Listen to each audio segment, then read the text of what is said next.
O debate em torno da redução da maioridade penal, que vem provocando muita polêmica aqui no Congresso, com certeza é influenciado pela escalada da violência no país, que assusta a sociedade e também os poderes públicos. Mas o deputado Tadeu Alencar, do PSB de Pernambuco, acredita que a proposta não combate as causas do problema, apenas ataca os efeitos da violência.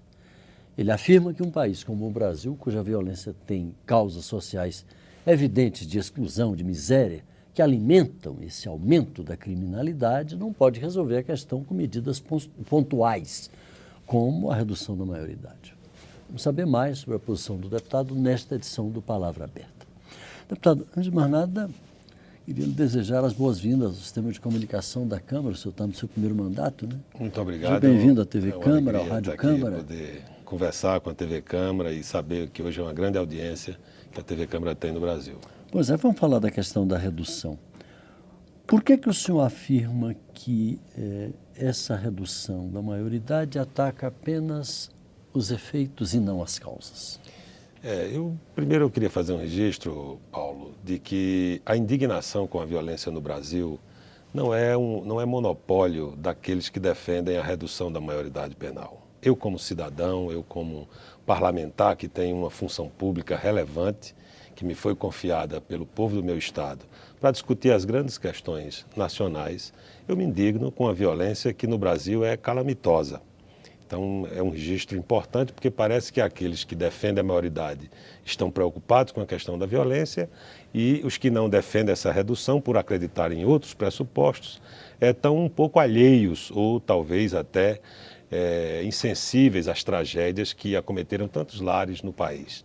Eu acho que no Brasil nós precisamos fazer uma discussão complexa sobre as causas da violência, que tem causas sociais evidentíssimas, da miséria, da exclusão, da desigualdade, da ausência de políticas públicas, principalmente na área da educação, que dê oportunidade, que dê horizonte para essa juventude brasileira que, num país de tamanha desigualdade, muitas vezes se vê forçada a entrar na criminalidade. O senhor foi secretário de Eduardo Campos, né? Fui secretário da Casa Civil. E justamente num período em que houve um enfrentamento, digamos assim, dessa questão de uma forma mais orgânica. Tanto que os números revelaram uma redução da violência no Estado durante o governo dele. O senhor era secretário de Segurança? Não, eu fui procurador-geral do Estado no primeiro governo e secretário da Casa Civil no governo, fazendo parte do núcleo de gestão. Estava acompanhando bem o problema. O privilégio de fazer parte de um governo que exemplou o Brasil em muitas políticas públicas, inclusive na questão de segurança. Então o senhor conhece, quer dizer, se enfronhou, digamos assim, no tema no período em que o senhor foi lá da Seguramente. O Pacto pela Vida foi uma política de Estado e não exatamente uma política de governo, que jogou luz sobre o aparelho de segurança, do sistema de segurança estatal, que tem a ver com insuficiências de várias cadeias dessa engrenagem. Então você tem, às vezes, problemas no Ministério Público, de insuficiência de membros, de incapacidade de responder àquela demanda.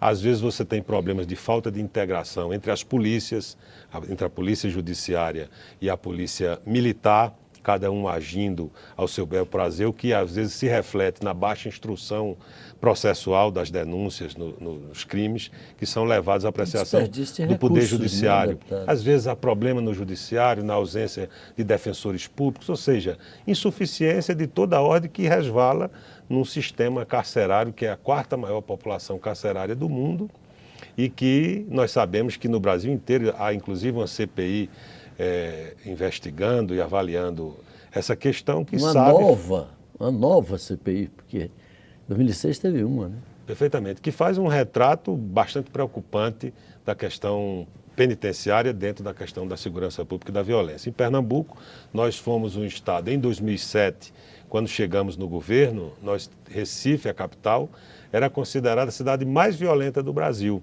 E depois de 7 anos do Pacto pela Vida, nós vimos a violência diminuir de forma substancial na capital, em torno de 40%, mas em todo o estado de modo substantivo. Então nós achamos, até por experiência própria, que essas causas que são complexas devem ser analisadas de modo mais amplo, sistêmico, sem as paixões que nos levam muitas vezes a uma posição de acreditar que só há medidas persecutórias, medidas duras de aumento de pena, de encarceramento, pode resolver essa questão, principalmente relacionada à violência juvenil. Estão muito mais próximas da vingança do que da justiça propriamente dita, né? Perfeitamente. Nós temos uma... As pessoas parecem que querem se vingar. Não querem fazer justiça, mas mudar o quadro. É um sentimento que às vezes eu tenho, que nós queremos dar às vezes vazão a uma indignação que é legítima daqueles que têm preocupações com a paz social, com a segurança de maneira geral, mas que devem procurar remédios que não apenas diminuam a febre, mas que combatam efetivamente aquela infecção, como eu acho que é uma grave infecção à segurança pública no Brasil. Depois nós sabemos que o jovem no Brasil, antes que autor da violência, ele é vítima da violência. Nós somos o segundo país no mundo em que os jovens são vítimas de violência. E, em geral, são violência praticada contra pobres, contra negros, contra as populações periféricas e favelados das grandes cidades. Então, nós temos que proteger o nosso jovem. Não dá para pegar algo que é circunstancial, pontual, por mais grave, e transformar isso numa política criminal que é feita com base na vingança, no ódio. Não é assim que nós vamos recuperar os nossos jovens no Brasil. Então, a minha disposição de participar de uma comissão especial que discute isso é precisamente por acreditar que todos nós, inclusive os que defendem a redução da maioridade, estamos preocupados com a violência, apenas seguimos caminhos diferentes.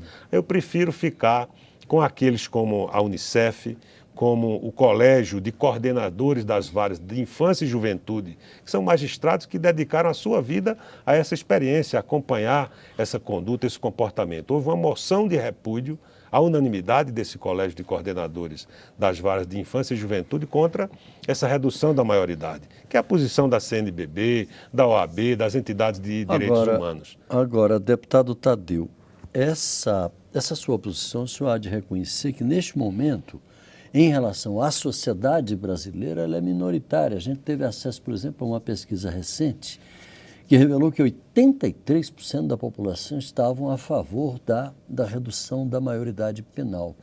E como o Congresso ele se movimenta muito em sintonia com o que as ruas estão mais ou menos cobrando, o senhor não teme que a aprovação dessa emenda termine acontecendo aqui no Congresso?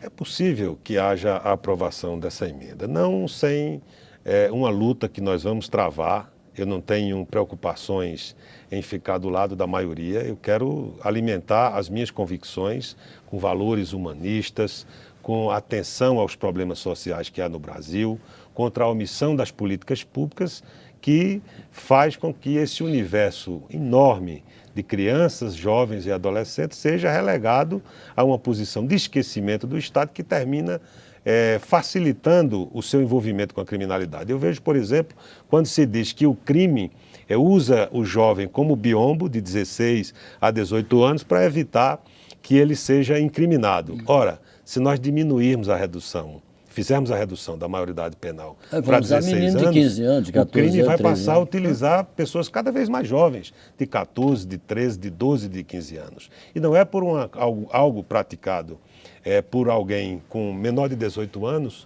que seguramente a estatística diz, a Unicef apresenta, por dados que não são contestados seriamente, cientificamente, que é efetivamente residual esse comportamento envolvendo os menores de 18 anos com crimes de violência. Algo em torno de 7% no Brasil. Se diz até que com relação aos crimes recente. Contra a vida é bem menos. É bem menos, chega a 1 a 2%. Exatamente. Então, nós... Mas os crimes de maneira geral, quer dizer, no todo, é em torno de 7%. E uma coisa que é importante também dizer, que nós não estamos defendendo a impunidade do menor de 18 anos.